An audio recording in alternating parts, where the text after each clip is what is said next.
वरिष्ठ कार्यकर्ता शांति कुंज के, उनको किसी दूसरे सज्जन के प्रति कोई शिकायत थी, तो वो गुरुदेव के पास कुछ उनके बारे में रिकॉर्ड करके लेकर के गए वॉइस में। तो गुरुदेव बोले कि बेटा मेरे ये दिन आ गए हैं कि मुझे अब रिकॉर्डर से पता करना पड़ेगा कि मेरे बच्चे क्या सोचते हैं। वो क्या सोचते हैं उनके सोचने से पहले मुझे पता चल जाता है। और वो बोले कि शांति कुंज के अंदर, गायत्री परिवार के अंदर, बोले बेटा बिल्डिंगें नहीं है, मेरा शरीर है, इस पे मक्खी भी बैठती है तो मुझे पता चल जाता है। यहाँ पर कुछ ऐसा नहीं होता जो मैं नहीं सोचता हूँ, और कुछ ऐसा नहीं होगा जो मैं नहीं सोचूंगा। तो हम लोग जो भी कुछ हैं वो उन लोगों की, उन्हीं की अनुग्रह, उन्हीं की अनुकंपा का विस्तार है। तो सबसे पहले उन्हीं को याद करते हुए, परम पूज्य गुरुदेव, परम वंदनीय माता जी को याद करते हुए, इस भावना के साथ कि उनका अनुग्रह, उनकी अनुकंपा, उनका आशीर्वाद हमारे ऊपर निरंतर बरस रहा है। एक बार गायत्री मंत्र हम लोग सस्वर साथ साथ बोले। गायत्री मंत्र के अधिष्ठाता देवता भगवान सूर्य हैं। इस भावना के साथ कि मंत्र का प्रत्येक अक्षर भगवान सूर्य की ऊर्जा को, माँ गायत्री के आशीर्वाद को हमारी चेतना के प्रत्येक स्तर पर प्रवाहित कर रहा है। एक बार गायत्री मंत्र 7 स्वर पूरे उत्साह, पूरे उल्लास के साथ। ओम भूर्भुवः स्वः तत्सवितुर्वरेण्यं भर्गो देवस्य धीमहि धियो यो नः प्रचोदयात्।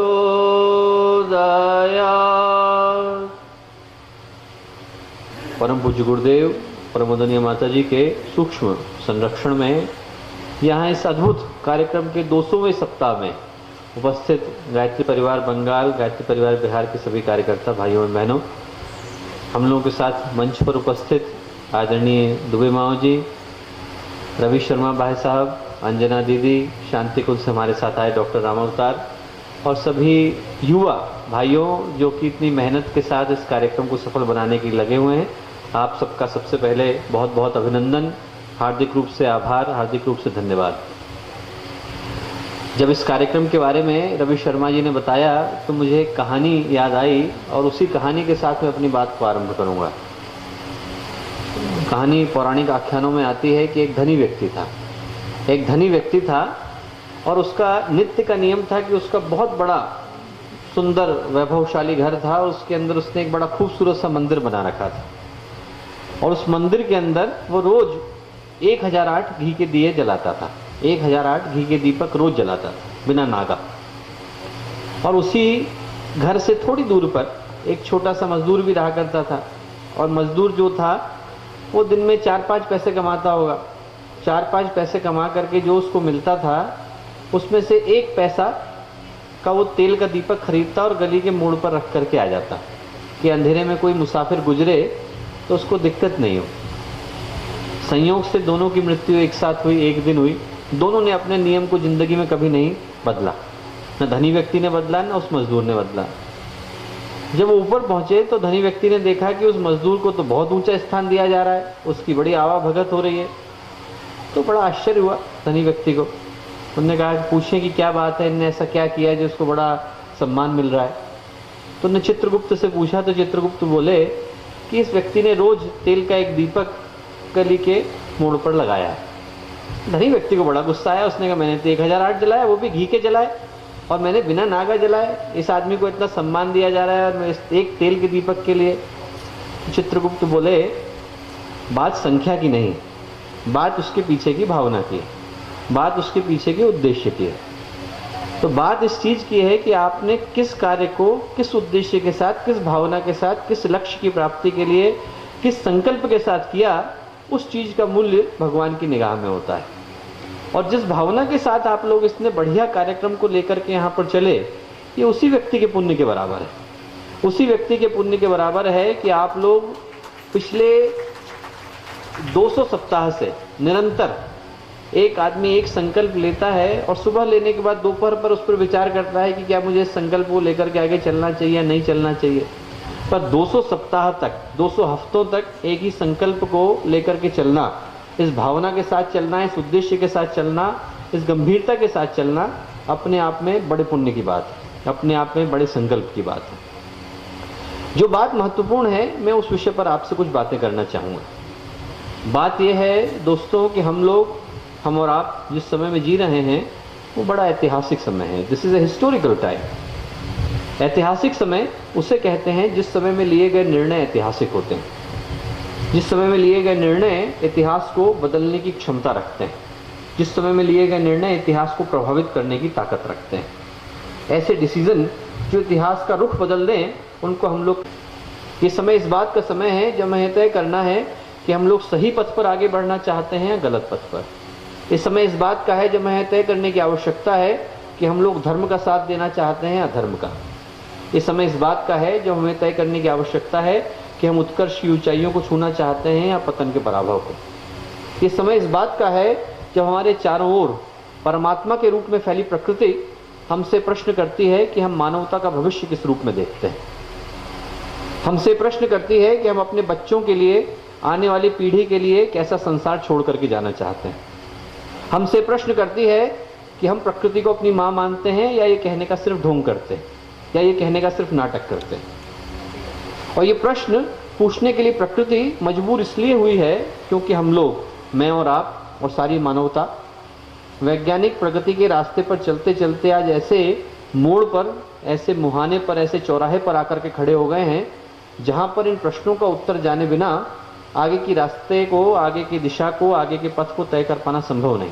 जब तक हम इन प्रश्नों का उत्तर न जान लें कि क्या हम प्रकृति के प्रति सचमुच सम्मान का भाव रखते हैं, क्या हम सचमुच प्रकृति को अपनी माँ मानते हैं, क्या सचमुच हम पर्यावरण की रक्षा करना चाहते हैं, क्या सचमुच हम वृक्ष को अपना पिता मानते हैं, क्या सचमुच हम परमात्मा को हर कण कण में फैला हुआ मानते हैं, जब तक हम इन प्रश्नों का उत्तर न जान लें तब तक आगे की दिशा को तय कर पाना संभव नहीं। यदि हम लोग पिछले 150 वर्षों के मानवता के इतिहास को उठा करके देखें, मनुष्यता के इतिहास को, मानव जाति के इतिहास को उठा करके देखें, तो हम पाएंगे कि ये वर्ष विज्ञान और तकनीकी चमत्कार के वर्ष है। इस अवधि में विज्ञान की उपलब्धियों को झुटलाया नहीं जा सकता। जिस क्षण में रेलगाड़ी का पहला इंजन पटरियों पर दौड़ा होगा, तब से लेकर आज तक हम लोगों ने विज्ञान और तकनीकी के क्षेत्र में बहुत प्रगति करी। There is no doubt about it. विज्ञान के हम लोग ऋणी हैं, विज्ञान के हम लोग कर्जदार हैं, विज्ञान की उपलब्धियों के हम लोग बहुत बहुत शुक्रगुजार हैं। विज्ञान नहीं होता तो मैं और आप इतनी शांति के साथ, इस सुगमता के साथ, इतनी कंफर्ट के साथ ये बातें नहीं कर रहे होते। ये माइक, इलेक्ट्रिसिटी, इलेक्ट्रॉनिक्स, ये मोबाइल टेक्नोलॉजी, इंटरनेट, ये सब विज्ञान की देन, विज्ञान तकनीकी की देन हमको है। विज्ञान के कारण गाय घोड़े पर चलने वाला इंसान मंगल ग्रह पर जा पहुंचा है। चंद्रमा पर हमने अपने झंडे गाड़ दिए हैं। अंतरिक्ष के कोने कोने में हमारे सैटेलाइट्स पहुंच गए हैं। और विज्ञान के कारण हम लोगों की ज़िंदगी चकाचौंध से भरी है, खूबसूरती से भरी है, आकर्षणों से भरी है। इसमें कोई शंका नहीं। पर शंका इस बात की है कि जब आप उन आकर्षणों की चादर को उठा करके देखें, जब आप उन खूबसूरती के जो बाहर के पहनावे हैं उसको हटा करके देखें, तो जो अंदर की दुनिया नज़र आती है वो बड़ी खोखली नज़र आती है। स्वामी विवेकानंद के शब्दों का सहारा लूँ तो स्वामी विवेकानंद ने अपने अंतिम पत्र में एक बात कही और बहुत चुभने वाली बात कही। उनने कही, ये संसार जो है ये फूल मालाओं से लिपटा हुआ सड़ा गला मुर्दा है। फूल मालाओं से लिपटा हुआ सड़ा गला मुर्दा है। फूल मालाओं को आप उठा करके देखें तो अंदर से बदबू निकल करके आती है। तो वही संसार हम लोगों ने अपने चारों ओर क्रिएट कर दिया है। विज्ञान आया, तकनीकी आई, सुविधाएं बढ़ी, और जिस मात्रा में सुविधाएं बढ़ी हैं उसी मात्रा में अत्याचार भी बढ़ा है, अनाचार भी बढ़ा है, दुराचार भी बढ़ा है, व्यभिचार भी बढ़ा है। जिस मात्रा में सुविधाएं बढ़ी हैं, जिस मात्रा में समृद्धि बढ़ी है, उसी मात्रा में स्वार्थ भी बढ़ा है। आदमी पहले से ज़्यादा प्रॉस्परस हुआ है, आदमी पहले से ज़्यादा पैसे वाला हुआ है, पर पैसे तो आए हैं, हम अपनों को खो बैठे हैं। पैसा तो हम लेकर के आए पर अपनों को भुला बैठे। लाखों रुपया खर्च करके आप रेस्टोरेंट तो खरीद सकते हैं, भूख नहीं खरीद सकते। लाखों रुपया खर्च करके आप बिस्तर तो खरीद सकते हैं, हीरे जवाहरात का बिस्तर बना सकते हैं, जिस चीज़ का चाहे बिस्तर बना सकते हैं, नींद नहीं खरीद सकते। लाखों रुपया खर्च करके आप बहुत बढ़िया घर बना सकते हैं, परिवार नहीं खरीद सकते। और वही स्थिति आज घर घर की कहानी, ये स्थिति हर घर की कहानी। ये कहानी जो है वो विज्ञान के उत्कर्ष के साथ विज्ञान के दुरुपयोग की कहानी। ये कहानी विज्ञान के देवता से भस्मासुर बनने की कहानी है। आप लोगों ने भस्मासुर की कहानी सुनी होगी कि भस्मासुर देवता था, उपदेवता था। उसने तपस्या करनी शुरू करी और उसके मन में भाव था कि मैं संसार का राजा बनूं, सारी सृष्टि का राजा बन जाऊं, अमर बन जाऊं। और तपस्या के बाद प्रकट हुए भगवान शिव। भगवान शिव ने कहा क्या चाहिए? तो भस्मासुर ने कहा कि मुझको तो ऐसा वरदान दीजिए कि मैं अमर हो जाऊं। भगवान शिव ने कहा ये वरदान तो किसी को नहीं दिया जा सकता, कुछ और मांग लो।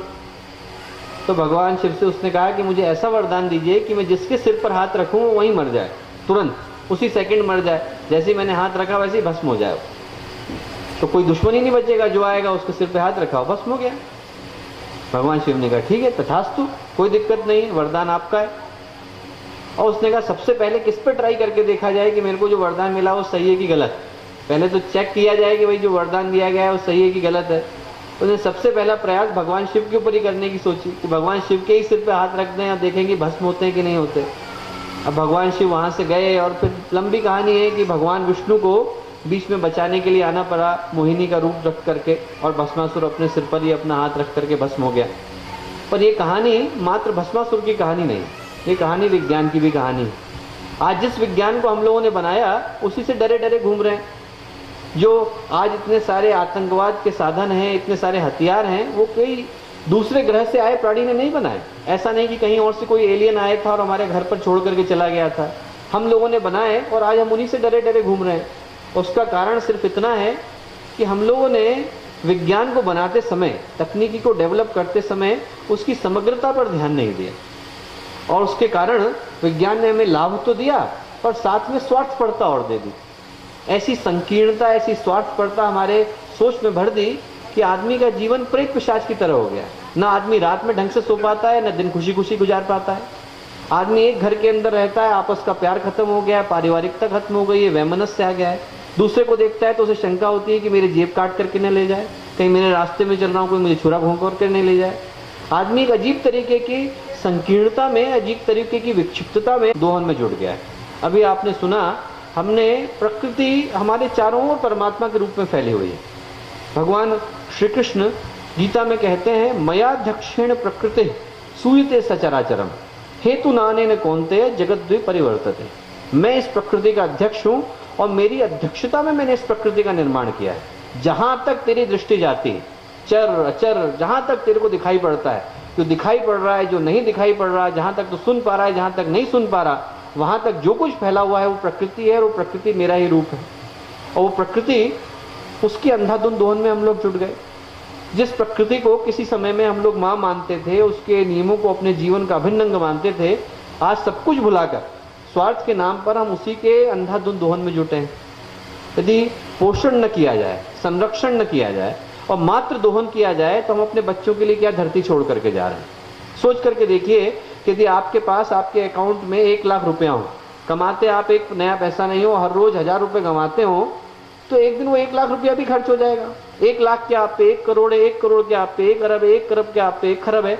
जितनी भी बड़ी संपदा है, यदि हम एक दृष्टि से मात्र उसको लूटते जाएं, उसको निकालते जाएं, उसका दोहन करते जाएं, उसका खनन करते चले जाएं, और दूसरी तरफ से उसकी पोषण की कोई व्यवस्था न बनाए, उसके संवर्धन की कोई व्यवस्था न बनाए, उसको नर्चर करने की कोई व्यवस्था न बनाए, उसको आगे बढ़ाने की कोई व्यवस्था न बनाए, तो एक दिन ऐसा आएगा जब ये धरती खंडहर में बदल जाएगी। एक दिन ऐसा आएगा जब ये धरती उसी तरीके की हो जाएगी जैसा आज हम चंद्रमा और मंगल को पाते हैं। जहां से हमने लिया वहीं पर हम लोग छोड़ करके जाएंगे, क्योंकि हम लोग अपने दूरगामी चिंतन को लेकर के साथ नहीं चल रहे हैं। उसी दोहन का परिणाम है कि आज हम लोग चंद्रमा पर तो जा पहुंचे, पर वायुमंडल को हमने दूषित कर दिया। हवा सांस लेने लायक नहीं रह गई, पानी पीने लायक नहीं रह गया है। समुद्र, नदियां निकलती हैं हिमालय से और 100 किलोमीटर के अंदर उनके साथ ऐसा दुर्व्यवहार होता है कि पानी पीने लायक नहीं रह जाता। गाजीपुर में वही गंगा, गाजीपुर से राही मासूम रजा निकल करके आए थे, और राही मासूम रजा हमेशा कहा करते थे कि मेरी माँ 3 है। एक मेरी माँ जिसने मुझे जन्म दिया, एक मेरी माँ जो मेरी यूनिवर्सिटी थी, और एक मेरी माँ जो गंगा है। राही मासूम रजा जिनने महाभारत की पटकथा लिखी, और उनने अपनी अंतिम पंक्तियां जो लिखी वो इतनी दर्दनाक हैं, इतनी दिल को चुभा लेने वाली हैं। उनने कहा, मुझे ले जा करके मेरी माँ की गोद में सुला देना, मुझे ले जा करके मेरी माँ की गोद में सुला देना। माँ मतलब गंगा। उन्होंने नहीं कहा कि मेरे को आप कहीं पर ले जा करके क्रिमेट करना, उन्होंने कहा मुझको ले जा करके गंगा के अंदर रख देना, मुझे ले जा करके मेरी माँ की गोद में सुला देना, वो मेरी माँ है, मेरे बदन का जहर पी लेगी। राही मासूम रजा ने गंगा के लिए लिखा। और उसी गंगा की गाजीपुर में हालत है कि वहां पर क्रोमियम से इतना क्रोमियम निकलता है कि बंदर जो वहां पर रहते हैं गाजीपुर के, उन बंदरों को कैंसर हो रहा है इंसान की, तो आप छोड़ दीजिए बात। और ये स्थिति मात्र इस कारण से है कि हम लोगों ने प्रकृति के एक तरफ से दोहन की व्यवस्था बनाई, प्रकृति को मात्र दोहित करते करे चले गए, प्रकृति का मात्र खनन करते चले गए, प्रकृति को मात्र लूटते चले गए, पर प्रकृति के संवर्धन की, प्रकृति के पोषण की हमने कोई व्यवस्था नहीं बनाई। और उस कारण वो एक तरफ से सारा खनन करने के कारण प्रकृति आज हमसे क्रुद्ध है। जिस धरती पर हम लोग जीते हैं वो धरती हमसे क्रुद्ध है। यहाँ पर भूकंप आते हैं, उपजाऊ जो यहाँ की क्षमता है वो घट गई है। जिस वायुमंडल में हम लोग सांस लेते हैं वो वायुमंडल हमसे क्रुद्ध है। जिस जगह पर हम लोग पानी पीते हैं वो पानी हमसे क्रुद्ध है। मुझे कहानी याद आती है पंडित चिदंबर दीक्षित की। पंडित चिदंबर दीक्षित साउथ के बड़े प्रसिद्ध संत हुए हैं। पंडित चिदंबर दीक्षित साउथ के बड़े प्रसिद्ध संत हुए हैं। उनकी एक कहानी मुझे याद आती है कि एक महिला उनके पास रोज जाया करती थी कि आप बड़े प्रसिद्ध संत थे, कि आप एक बार आशीर्वाद मांगने के लिए। एक दिन दीक्षित जी ने मुट्ठी भर चने लिए और उसको दे दिए। उन्होंने कहा बैठ के खा ले। तो महिला जो है वो एक कोने में बैठ करके चने खाने लगी। चने खाने लगी तो इतनी देर में एक बच्चा आया, छोटा सा बच्चा, और बच्चा था भूखा था, किसी और का बच्चा था। उसने आकर के उस महिला के आगे हाथ फैलाए तो उसने उसको एक थप्पड़ मारा और दूर भगा दिया। यहाँ पे आए चना मांगने के लिए। और दीक्षित जी दूर से देख रहे थे, कुछ बोले नहीं। अगले दिन जब वो उनके पास फिर से आशीर्वाद लेने के लिए आई तो बोले बेटा जो तुझे मुफ्त के चने मिले थे, जो तेरे थे भी नहीं, जो तुझे किसी से पैसे लेकर के नहीं दिए गए थे, वो तेरे हाथ में थे और तेरे को बांटने के लिए कोई मिला और तू उसको भी नहीं बांट पाई, तो भगवान अपनी आत्मा कैसे दे देगा तुझे? अपनी प्यारी सी आत्मा निकाल करके कैसे दे देगा? और यही बात, ये कहानी हम लोगों के ऊपर लागू होती है कि जब प्रकृति हमसे हवा के लिए कोई पैसे नहीं मांगती, पानी के लिए कोई पैसे नहीं मांगती, वृक्ष लगने के लिए कोई पैसे नहीं मांगती, संसार में बहने के लिए कोई पैसे नहीं मांगती। हम लोग अपने पर्स के कारण जिंदा नहीं है, हम लोग अपने मोबाइल के कारण जिंदा नहीं है, हम लोग अपने इंटरनेट के कारण जिंदा नहीं है, हम लोग अपनी टेक्नोलॉजी के कारण जिंदा नहीं है, सांस लेने के कारण तो जिंदा है, पानी पीने के कारण तो जिंदा है। और ये सारी चीजें देने के लिए प्रकृति हमसे कोई टैक्स वसूल नहीं करती, प्रकृति हमसे कोई पैसे नहीं मांगती, और बदले में हम उसका कुछ भला कर पाए न कर पाए, पर हम लूटने का काम जरूर करते हैं। एक अजीब सी विकृति हमारे सोच में हो गई है कि जिसको हम माँ बोलते हैं उसके साथ दुर्व्यवहार जरूर करते हैं। देश को माँ बोलते हैं, भ्रष्टाचार करते हैं, नारी को माँ बोलते हैं, दुराचार करते हैं, प्रकृति को माँ बोलते हैं, प्रदूषण करते हैं। अजीब सा चिंतन हमारे अंदर आ गया है और उसी का परिणाम है कि प्रकृति, पर्यावरण, परमेश्वर हमसे क्रुद्ध नजर आते हैं। आप जहाँ जाएं प्राकृतिक आपदाएं आ रही हैं, भूकंप आ रहे हैं, तमाम तरीके की समस्याएं आ रही हैं। इसलिए आ रही हैं क्योंकि हम प्रकृति के नियमों का ढंग से पालन नहीं कर पाए। हम लोगों के पास घर 1000 हो सकते हैं, हम लोगों के पास गाड़ियां भी 3-4 हो सकती हैं, मोबाइल भी 7-8 हो सकते हैं, पर धरती तो एक ही है। यदि इस धरती को हम लोग खंडहर बना देंगे, धरती को हम लोग उजाड़ देंगे, तो जाएंगे कहाँ? हम लोग इस धरती पर इस तरीके से रह रहे हैं जैसे हम यहाँ पर रहने के लिए नहीं, हॉलीडे मनाने के लिए आए कि थोड़े दिन इसको उजाड़ लें, उसके बाद फिर कहीं और जा करके रहेंगे। तो ऐसे समय में जब हम लोगों ने इस तरीके का संसार अपने चारों ओर बना दिया है, तो एक संगठित और अच्छे प्रयास की आवश्यकता है। और इसीलिए रवि शर्मा जी की टीम ने, गायत्री परिवार की टीम ने, गायत्री परिवार यूथ ग्रुप की टीम ने, यहाँ के सारे संगठित कार्यकर्ताओं ने जो ये अभिनव प्रयास किया है, जो एक नई शुरुआत करी है कि जो चीज़ हमने प्रकृति से छीनी थी उसको लौटाने के लिए हम लोग दोबारा से संगठित हैं। जो चीज़ हम लोगों ने बिना सोचे प्रकृति से ले ली थी, आज उसको वापस लौटाने के लिए जुटे, तो इससे बढ़िया कार्य और कुछ दूसरा नहीं हो सकता। ये जो हमारे अंदर से नकारात्मक चिंतन निकल करके आया, जो हमारे अंदर से स्वार्थ निकल करके आया, जो हमारे अंदर से अजीब तरीके की संकीर्णता निकल करके आई, जिसके कारण हम लोगों ने अंदर और बाहर सब जगह एक अजीब तरीके की संकीर्णता लोगों की चिंतन में भर दी है, उसको सही करने का, उसको करेक्ट करने का एक ही तरीका है कि जैसा आइंस्टीन के शब्दों में मैं बोलूं कि आइंस्टीन बड़ी खूबसूरत बात कहते थे। वो कहते थे कि समस्या का निदान खोजना है तो वहीं पर खोजना चाहिए जहाँ से समस्या शुरू हुई, कहीं और खोजने की आवश्यकता नहीं। समस्या जहाँ से शुरू हुई उसका समाधान भी वहीं से मिलेगा। समस्या यहाँ से शुरू हुई कि हमने प्रकृति से चीजें ली और उसका समाधान यही है कि हम प्रकृति को चीजें लौटाएं। जिन वृक्षों को हमने ले लिया उन वृक्षों को वापस लगाएं। एक बड़ी खूबसूरत बात जो महाभारत में आती है और आप लोगों को इस प्रपत्र में अभी मिलेगी भी और आदरणीय दुबे मामा जी आप लोगों को बताएंगे भी कि एक वृक्ष को लगाना 10 पुत्रों को लगाने के समान है। चीन में एक कहावत है कि यदि आप 1 साल में अपने इन्वेस्टमेंट का फल चाहते हो, 1 साल में अपने इन्वेस्टमेंट का फल चाहते हो तो आप पेड़ लगाइए। 10 साल में चाहते हो तो फल लगाइए। आप धान लगाइए, 1 साल में आपको मिलेगा। पेड़ लगाइए, 10 साल में मिलेगा। और यदि आप पीढ़ियों में उसका फल चाहते हो तो मनुष्य को लगाइए। यदि आप सही चिंतन लगाएंगे, आज की तारीख में सही विचार लोगों के मन में देंगे तो उसका फल आपको पीढ़ियों तक मिलेगा, उसका फल आपको जनरेशन्स तक मिलेगा। अच्छे इंसान यदि निकल करके आएंगे इस सोच के साथ, तो एक जो समाधान परम पूज्य गुरुदेव ने बताया वो है स्थूल प्रकृति के समाधान का। स्थूल प्रकृति में जो हम लोगों ने गड़बड़ियां करी, स्थूल प्रकृति में जो हम लोगों से गलतियां हुई, उसका निराकरण का उपाय है वृक्ष को लगाना। उसके निराकरण का उपाय है वृक्षों का संवर्धन। उसके निराकरण का उपाय है प्रकृति में जो जो चीजें हमसे गलत हुई हैं उनको दोबारा लगाया जाए, उनको दोबारा से सही किया जाए।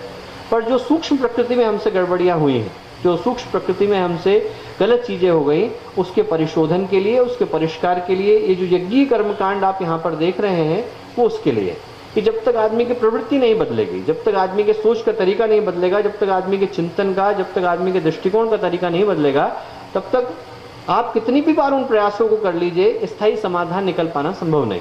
गंगा जी में हम लोग हर वर्ष देखते हैं, गंगा जी के सफाई की जिम्मेवारी गायत्री परिवार को मिली हुई है, शांति कुंज को मिली हुई है। हर वर्ष हम लोग साफ करते हैं और हर वर्ष कूड़ा उतने का उतना आ जाता है। उसका कारण ये नहीं है कि वहां पर कहीं और से कूड़ा आ रहा है, उसका कारण मात्र इतना है कि हम लोग जगह को तो साफ करते हैं पर लोगों के मन को साफ नहीं कर पाते। यदि आदमी के अंदर इतनी अकाउंटेबिलिटी आ जाए, आदमी के अंदर इतनी रिस्पॉन्सिबिलिटी आ जाए कि ये जगह मुझे गंदी नहीं ही करनी, यहाँ से पेड़ से मुझे कुछ लेना ही नहीं, हमारे अंदर प्रकृति के प्रति समर्पण का, संतुलन का और एक स्वीकार्यता का भाव आ जाए, तो निश्चित रूप से एक पीढ़ी नहीं, आने वाली कई पीढ़ियां उससे लाभान्वित होती चली जाएंगी। मैं एक छोटा सा उदाहरण देता हूं कि जब बात यज्ञ की आती है तो लोग सोचते हैं कि यज्ञ का मतलब मात्र अग्नि के चारों ओर मंत्रों का उच्चारण और धुआं निकालना है। पर यज्ञ अपने आप में बड़ी फिलोसॉफिकल, अपने आप में बड़ी महत्वपूर्ण, अपने आप में बहुत महत्वपूर्ण वैज्ञानिक प्रक्रिया है। यज्ञ शब्द संस्कृत के यज शब्द से निकल करके आया है। यज शब्द का मतलब होता है देव पूजन, यज शब्द का मतलब होता है संगतिकरण, यज शब्द का मतलब होता है दान। देव का मतलब होता है जो देने वाला हो वो देवता, जो देने का अधिकार रखे, जो देने की ताकत रखे उसको कहते हैं देवता। जिसके अंदर इतनी कॉम्पिटेंस हो, जिसके अंदर इतनी ताकत हो कि वो दूसरे को दे सके, उसको हम लोग कहते हैं देवता। ऐसी शक्तियों के पास बैठकर ऐसी शक्तियों का पूजन करना और उनके गुणों को धारण करना, इसका नाम है यज्ञ। देवी गुणों का मतलब है देने की भावना, देवी गुणों का मतलब है दान की भावना, देवी गुणों का मतलब है त्याग की भावना, देवी गुणों का मतलब है बलिदान की भावना, देवी गुणों का मतलब है इंसानियत की भावना, देवी गुणों का मतलब है मानवता की भावना। जब ये भावनाएं, जब ये सोच, जब ये चिंतन हमारे अंदर आने लग जाता है, जब इस तरीके की सोच हमारे अंदर आने लग जाती है, तो उसको हम लोग कहते हैं यज्ञ। चाहे आपने हवन कुंड के चारों ओर बैठ करके अग्नि जलाई हो, मंत्रों का उच्चारण किया हो या न किया हो, पर यदि आपने जीवन इस तरीके का जिया है तो फिर आपका जीवन यज्ञ जीवन है। महर्षि दधीची का उदाहरण पुराणों में आता है कि जब इंद्र उनके पास गए, एक वृत्रासुर नाम का राक्षस हुआ और इंद्र को लोगों ने बोला कि साहब वो जो सृष्टि के सबसे बड़ी तपस्वी हों, उनकी हड्डियों का यदि आयुध बनाया जाए, उनकी हड्डियों का यदि हथियार बनाया जाए तो उसी से उस राक्षस की हत्या की जा सकती है, उसके अलावा और कोई मार्ग है नहीं। तो उन्होंने कहा ऐसा तपस्वी तो सिर्फ दधीची के अलावा कोई मिलेगा नहीं। दधीची जन्म जन्मांतरों से तपस्या कर रहे थे। दधीची के पास वो गए और दधीची से बोला कि एक समस्या आ गई है, उसके निदान के लिए आपके थोड़े सहयोग की आवश्यकता है। दधीची ने कहा क्या सहयोग चाहिए? बोले आपके हड्डियों की आवश्यकता पड़ेगी, एक राक्षस को मारने के लिए एक हथियार बनाना है। दधीची ने कहा चिंता की बात है, समाज के लिए कुछ भी करने को मैं तैयार हूँ। उनने उसी समय योगाग्नि से अपना शरीर छोड़ा और जो है अपनी हड्डियां दे दी इंद्र के लिए कि ताकि वो उससे वज्र बना सके और वज्र से वृत्रासुर का वध कर सके। कहानी यहां तक तो सबको पता है, पर कहानी के बाद का जो डायलॉग है वो बड़ा खूबसूरत है। दधीची की पत्नी जब वहां पर लौटी तो उनको नहीं पता था कि दधीची ने अपना शरीर छोड़ दिया है, उनको नहीं पता था कि इंद्र वहां पर आए और दधीची इस बीच में अपना शरीर त्याग चुके। तो वो दधीची से बोली उनने इंद्र को देखा और उनको शंका हुई कि यहाँ पर कुछ गलत हुआ, तो उनने पूछा कि मेरे पति कहाँ गए, मेरे पति कहाँ गए। तो जो उत्तर इंद्र ने दिया वो बड़ा अच्छा है। इंद्र ने कहा दधीची यज्ञ करने गए। इंद्र ने ये नहीं बोला कि दधीची ने शरीर छोड़ दिया, उनने कहा दधीची यज्ञ करने गए। क्योंकि जो व्यक्ति अपना जीवन समाज के लिए समर्पित कर देता है, वो चाहे यज्ञ कुंड के चारों ओर बैठ करके आहुतियां दे रहा हो या न दे रहा हो, उसकी भावनाएं अपने आप परमात्मा में समर्पित हो जाती हैं। उसके अंदर की सोच, उसके अंदर का चिंतन अपने आप भगवान में समर्पित हो जाता है। तो यज्ञ से जो एक चीज हम लोगों को मिलती है, किस कारण से हम लोगों ने वृक्षारोपण के इस कर्म के साथ एक यज्ञ के कर्मकांड को जोड़ा, उसके पीछे की एक सोच यही है कि मनुष्य के अंदर देने की, त्याग की, बलिदान की, इंसानियत की, मानवता की भावना पैदा हो। उसके अंदर ये भावना पैदा हो कि यदि हम इंसान के रूप में जन्मे हैं तो इंसानियत के अलावा हमारे जीवन का और कोई लक्ष्य नहीं हो सकता। मनुष्य के रूप में हम लोग जन्मे हैं तो मानवता के अलावा हमें जीवन का और कोई लक्ष्य नहीं हो सकता। मनुष्य हैं तो हमारे जीवन की परिभाषा, हमारे जीवन की डेफिनेशन, हमारे जीवन का उद्देश्य, हमारे जीवन का संकल्प मानवता के अलावा और किसी चीज से परिभाषित नहीं होता। मैं आपको बताऊं, दूसरी चीज जो यज्ञ से निकल करके आती है, वो जब हम यज्ञ की अग्नि को जलाते हैं तो उससे हमें दो चीजें मिलती हैं। अग्नि जो है वो हमें दो चीजों की प्रेरणा देती है। एक अग्नि हमें देती है गर्मी, एक अग्नि हमें देती है प्रकाश।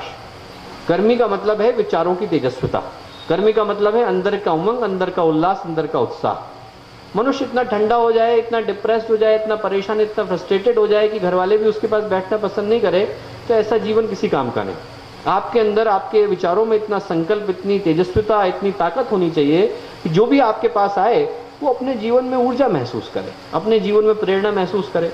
पानी बहता चला जाता है तो फिर वो नदी में बदल जाता है और लाखों लोगों के जीवन का कारण बनता है। वही पानी एक जगह ठहर जाता है तो बदबूदार नाला बन जाता है, मक्खी मच्छर पलते हैं, बीमारियां आती। आदमी के जीवन की जो परिभाषा है वो उसके प्रवाह से, उसके अंदर की ऊर्जा से, उसके अंदर के उमंग से, उसके अंदर के उल्लास से। आपके अंदर से यदि वो उल्लास निकल करके आए, इस तरीके की प्रेरणा यज्ञ की अग्नि हमको देती है। दूसरी प्रेरणा यज्ञ की अग्नि हमको देती है कि कितना भी अंधेरा हो, कितना भी तमस छाया हुआ हो, कितना भी अंधकार आ गया हो, पर यदि छोटा सा दीपक भी जलता है तो वहां पर भी प्रकाश कर देता है, वहां पर उजाला कर देता है। और यदि हमारे अंदर एक छोटा सा संकल्प पैदा हो जाए, हमारे अंदर से एक छोटी सी भावना पैदा हो जाए, तो हम जहां कहीं भी हों अच्छी भावनाओं के साथ जी रहे हो, अच्छे उद्देश्यों के साथ जी रहे हो, हमारी भावनाओं में गहराई हो, उद्देश्यों में ऊंचाई हो, हमारे व्यक्तित्व के अंदर समर्पण हो, हमारे चरित्र के अंदर प्रामाणिकता हो, तो फिर हम उस दुनिया को बदलते चले जाते हैं। मैं आपको उदाहरण देकर के बताता हूं, यहां से ज्यादा दूर का उदाहरण नहीं है। महिलाएं, हसनपुकुर गांव है, यहां से ज्यादा दूर नहीं है। उनका नाम है सुभाषिनी मिस्त्री, 73 वर्ष की हैं, सब्जी बेचा करती हैं। और जब वो 21 साल की थी तब भी सब्जी बेचा करती थी। और उनके पति जो थे वो गांव में मजदूर का काम करते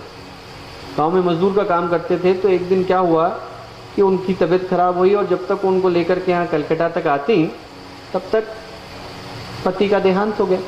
पति जो है उनको मेडिकल अटेंशन नहीं मिल पाई, सुविधाएं नहीं मिल पाई, तो उनका देहांत हो गया। 21 साल की महिला जो अपना नाम भी नहीं लिख सकती हो, जिनके 4 बच्चे हों, सबसे बड़ा बच्चा उनका 4.5 साल का था, सबसे छोटी जो बच्ची थी वो 3 महीने की थी, 4 बच्चे हों उनके, इलिटरेट महिला हो, कमाने के नाम पर वेजिटेबल बेचती हो, वो भी गांव के अंदर, हार्डली कितना कमाती होंगी। आज से आप कल्पना करिए 47 साल पहले की बात है। और उस महिला ने संकल्प लिया, सुभाषिनी मिस्त्री ने संकल्प लिया कि मैं अपने गांव में हॉस्पिटल खोलूंगी, चाहे कुछ हो जाए, चाहे जैसे भी करके मुझे करना पड़े, पर मैं अपने गांव में हॉस्पिटल खोलूंगी। और उस महिला ने 47 साल तक अपने लिए एक साड़ी नहीं खरीदी, बच्चों के लिए कपड़े नहीं खरीदे, घर में एक बर्तन नहीं खरीदा। जो पैसा वो एक्स्ट्रा बचाती चली गई, चाहे वो जैसे करके बचाती गई, सब्जी बेची, लोगों के घर में काम किया, ईंट गारा उठाया, जो उसके मन में आया वो उसने किया। पर जो पैसा उनको थोड़ा सा मिला वो गांव में बचाती चली गई कि मेरे गांव में और कोई व्यक्ति बिना दवाई के मरना नहीं चाहिए, मैं अपने गांव में हॉस्पिटल खोलूंगी। इसको कहते हैं संकल्प। उनका जो तीसरे नंबर का लड़का था Ajay, he became a doctor बने, वो एमडी डॉक्टर यहाँ से बने, यूनिवर्सिटी ऑफ कलकत्ता से डिग्री ली। जॉब ऑफर हुई तो सब छोड़ करके अपने गांव चले गए। लोगों ने पूछा कहाँ जा रहे हैं, लोगों को बड़ा आश्चर्य हुआ। उन्होंने कहा देख करके आते हैं क्या कर रही है महिला। तो गए देखने के लिए गए तो उनको आंखों से आंसू आ गए। उन्होंने कहा साहब एक महिला ऐसी भी हो सकती है, पढ़ी लिखी नहीं है, इसको 4 बच्चों को पालना था, मुश्किल से सब्जी बेचने का काम करती है, और ऐसे में महिलाएं 47 साल तक एक संकल्प को लेकर के आगे बढ़ती रही कि मैं अपने गांव में हॉस्पिटल खोलूंगी। लोगों की आंखों में आंसू आ गए। उन्होंने कहा कि साहब आप सब छोड़ दीजिए, हम ये काम करेंगे। जितने प्रोफेसर्स थे, जितने डॉक्टर थे, उन लोगों ने संकल्प किया एक एक हफ्ते का समय देंगे, एक हफ्ते आकर के उनके गांव में क्लिनिक चलाएंगे। और जब लोगों को ये बात पता चलनी शुरू करी तो लोगों ने पैसे देने शुरू करे, और आज से 12 साल पहले उनने अपने गांव में हॉस्पिटल खोला, humanity hospital, from poor for poor, गरीबों के लिए, गरीबों के द्वारा। इसको कहते हैं अंदर का प्रकाश, इसको कहते हैं अंदर का संकल्प। और यही प्रेरणा आपको यज्ञ की अग्नि देती है। आपके मुंह से मंत्र निकलते हो न निकलते हो, आप यज्ञ कुंड के चारों ओर बैठते हो न बैठते हो, पर यदि आप जीवन ऐसा जीते हैं, आप प्रकृति के लिए जीते हैं, परमात्मा के लिए जीते हैं, परमेश्वर के लिए जीते हैं, इंसानियत की भावना से जीते हैं, मानवता की भावना से जीते हैं, तो फिर आप लोगों के अंदर प्रकाश पहुंचा रहे हैं, और वही हमारे जीवन का एकमात्र उद्देश्य होना चाहिए। अंतिम बात जो मैं आप लोगों के साथ करना चाहूंगा वो ये, यज्ञ जब हम लोग कर रहे हैं उसमें से एक चीज हम लोग मंत्र के अंत में बोलते हैं, इदम गायत्री इदम नमः, हमारा नहीं है, सब आपका है। मेरा कैसे हो सकता है? मैंने प्रकृति से लिया है, मैंने परमात्मा से लिया है, मेरे को भगवान ने दिया, भगवान को वापस लौटा रहा हूं। जो हमने संसार से लिया उसको वापस लौटा रहे हैं, इदम नमः, मेरा नहीं, आप ही का है, आप ही को वापस लौटा रहा हूं। उस भावना के साथ इस यज्ञ को किया जाता है, उस भावना के साथ इस वृक्षारोपण के काम को किया जाता है, उस भावना के साथ प्रकृति के संवर्धन को किया जाता है, उस भावना के साथ पर्यावरण के संरक्षण को किया जाता है। अंतिम कहानी मुझे याद आती है, वो सुना करके मैं अपनी बात को समाप्त करूंगा, कि अकबर के दरबार में बड़े प्रसिद्ध कवि थे अब्दुल रहीम खान खाना, उनके बड़े अच्छे मित्र थे कवि गंग। तो अब्दुल रहीम खान खाना जो थे वो सिपाह सलार भी थे, योद्धा भी थे, लेखक भी थे, कवि भी थे, और बड़े दानी व्यक्ति थे, बहुत अच्छे इंसान थे। उनका नित्य का नियम था कि जो अकबर उनको दिया करते थे, अगले दिन वो लोगों को तुरंत दान दिया करते थे, कि मेरा नहीं है समाज का, उन्हीं को लौटा रहा हूँ। और जब देते थे तो अपनी आंखें नीची कर लेते थे, आंखें बंद कर करके लोगों को दान देते थे। तो एक दिन कवि गंग उनसे मिलने के लिए पहुंचे, तो उन्होंने देखा कि अब्दुल रहीम खान खाना दे रहे, और एक व्यक्ति जो लेने के लिए आया है, एक भिखारी जो लाइन में लगा हुआ था, वो एक बार ले गया, फिर दूसरी बार ले गया, फिर तीसरी बार ले गया, 4-5 बार ले गया, क्योंकि अब गंग तो, अब अब्दुल रहीम तो उठा करके देख ही नहीं रहे कि कौन आ रहा है कौन जा रहा है। तो उन्होंने कहा बार बार लाइन में आता है, बार बार आकर के ले जाता है। तो गंग ने कहा सीधे बोलना तो अच्छा नहीं लगेगा। गंग ने कविता की भाषा में अब्दुल रहीम से पूछा, कहाँ से सीखी नवाब जू? उन्होंने कहा नवाब साहब कहाँ से सीखा? ऐसी देनी देन, देने का तरीका कहाँ से सीखा? जो जो हाथ ऊपर उठे त्यों त्यों नीचे नेन, हाथ तो आपके ऊपर जा रहे हैं, चेहरा नीचे जा, कैसे कहाँ से सीखा है तरीका? तो अब्दुल रहीम खान खाना बोले, देनहार कोई और है, जो देता दिन रैन, देने वाला तो भगवान ही है, वही सभी को रात दिन देता है। देनहार कोई और है, जो देता दिन रैन, लोग भरम मुंह पे करें, लोग ये सोचते हैं कि मैं दे रहा हूँ, ताते नीचे नैन, इसीलिए आंखें नीचे झुका करके दे रहा हूँ। तो ये भावना यदि हमारे अंदर निकल करके आती है कि भगवान ने हमको दिया और भगवान को हम लोग लौटा रहे हैं, तो फिर हमारा जीवन यज्ञी जीवन बन जाता है, हमारा जीवन प्रकृति के लिए समर्पित जीवन बन जाता है, हमारा जीवन पर्यावरण के लिए, परमेश्वर के लिए समर्पित जीवन बन जाता है।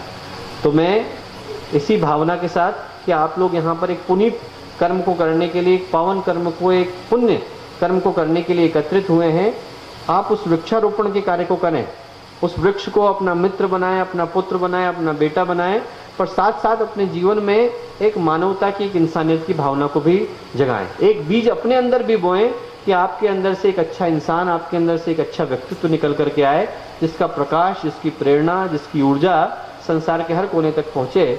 यही पूज्य गुरुदेव का संकल्प था, यही उनकी सोच थी, यही उनका दर्शन था, तो यही बात मैं आप तक पहुंचाने के लिए आया था। इन्हीं शब्दों के साथ बहुत बहुत धन्यवाद।